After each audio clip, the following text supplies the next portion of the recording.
Monsieur le Président, Monsieur le Ministre, Monsieur le Président de la Commission des Finances, Monsieur le rapporteur général, mes chers collègues. Cette nouvelle lecture sera l'occasion pour la majorité de rétablir très largement le texte adopté ici en première lecture. Vous faites le choix de revenir sur certaines avancées permises au Sénat. Vous en conservez quelques-unes. C'est donc sans surprise que notre groupe votera contre ce projet de loi de finances pour 2021 pour 4 raisons. La première raison tient au fait que vous avez renoncé à toute économie structurelle et que vous financez massivement les dépenses publiques par l'endettement. Vous avez déposé un amendement à l'article liminaire portant la dette publique à 119,8% en 2020 à 122,4% du PIB en 2021. Monsieur le ministre, au nom du Parlement, je voudrais vous faire grande croix de l'ordre de la dette publique en vous offrant, je vous le donnerai tout à l'heure, cette décoration que j'avais d'ailleurs déjà donnée, mais pour le franchissement du seuil de 100% à votre prédécesseur, M. Christian Eckert.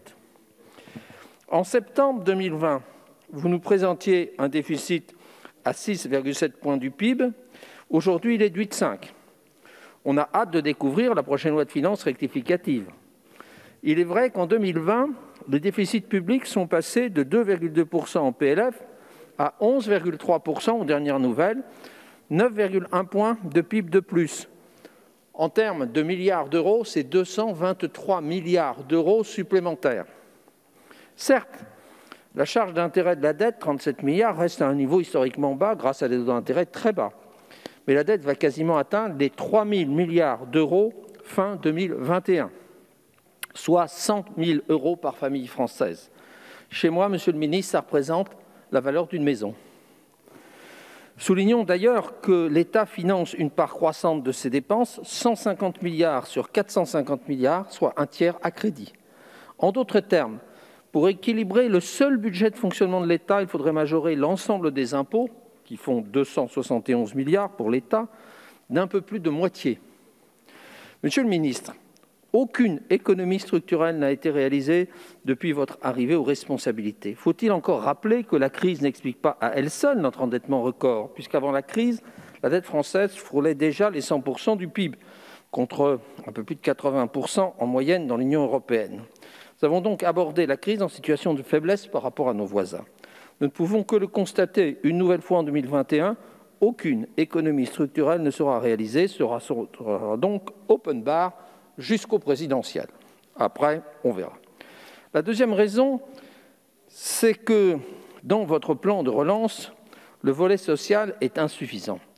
Je ne reviendrai pas sur les effets d'annonce du plan de relance de 100 milliards, qui est en réalité de seulement 22 milliards pour 2021 sur le budget de l'État. Notre groupe pense que ce plan doit soutenir les plus touchés par la crise. Ces derniers mois, un nombre croissant de Français a basculé dans la précarité et dans la pauvreté. La crise sanitaire se poursuit et la crise sociale s'accentue. Or, les mécanismes que vous mettez en place ne sont pas à la hauteur de l'urgence sociale, même si le gouvernement a commencé à prendre des mesures dans l'urgence. Pour lutter contre l'aggravation des inégalités sociales, nous pensons qu'il faut changer d'approche.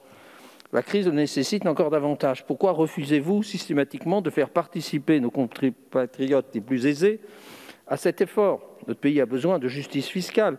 La période exige d'aider davantage les victimes de la crise, de faire participer davantage les plus fortunés à l'effort de solidarité nationale. Monsieur le ministre, nous devrions avoir un vrai débat sur la redistribution destinée aux plus précaires. La troisième raison, c'est que le volet écologique de ce projet de budget doit être renforcé. Sur le volet environnemental, des efforts sont faits. Nous partageons votre volonté de faire de la rénovation énergétique un axe majeur de la relance. Nous nous réjouissons de l'élargissement du dispositif MaPrimeRénov', qui était une demande de longue date, d'ailleurs, du groupe Liberté et Territoires. Nous sommes plus sceptiques quant aux moyens déployés. La hausse des crédits prévus dans la mission écologie dans le plan de relance permet à peine de revenir au niveau d'investissement public atteint en 2018 par le CITE. Et puis, quatrième et dernière raison, une relance qui est faite au détriment de l'autonomie fiscale des collectivités territoriales.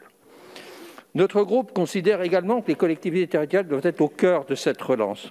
Je rappelle, Monsieur le ministre, vous le savez, qu'elles représentent plus de 70% de l'investissement public.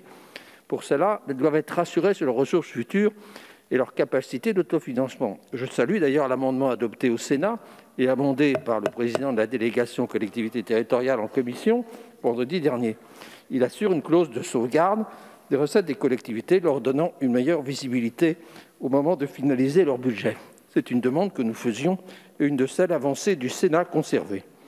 Pour autant, on le voit bien. Merci de conclure, Monsieur de Courson. Ce plan de relance se fait au détriment de leur autonomie fiscale. Si la diminution des impôts de production va dans le bon sens, l'erreur que vous commettez une nouvelle fois, et vous n'êtes pas les premiers, que vous compensez ces pertes fiscales par des parts d'impôts nationaux et non par des impôts modernes à base territoriale et à taux fixés par l'Assemblée d'élus. En conclusion, Monsieur le ministre, vous le savez comme nous, ce budget 2021 est déjà dépassé. Nous nous retrouverons dans quelques semaines ou quelques mois pour une première loi de finances rectificative. Votre budget 2021 est un budget à courte vue. C'est pourquoi notre groupe votera à sa quasi-unanimité contre. Merci, Monsieur de Courson.